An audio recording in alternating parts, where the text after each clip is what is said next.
Rakkoonni dabarti keessanuma baana.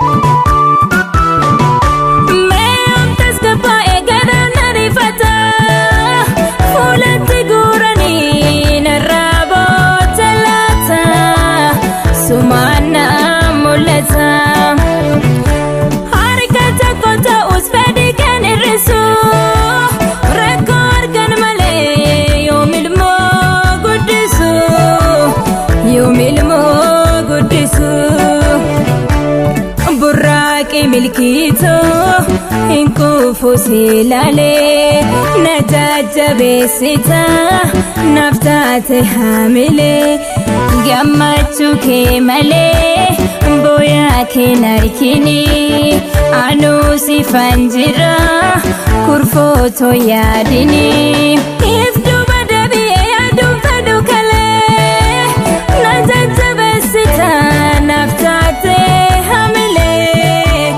nafsate hamile.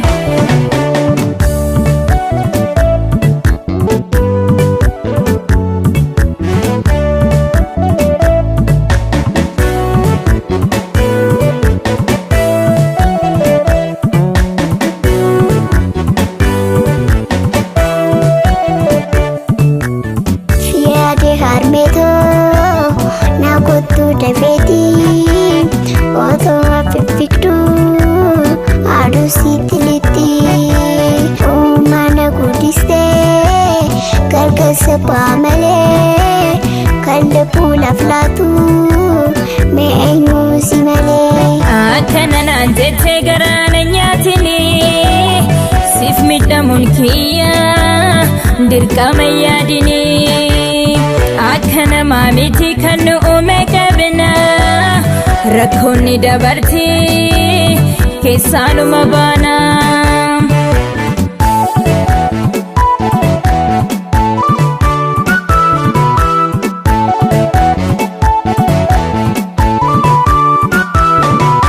Rakkoowwan dabarse sitti raffadhe hiriyaa boleetti ilmoosiin argadhe.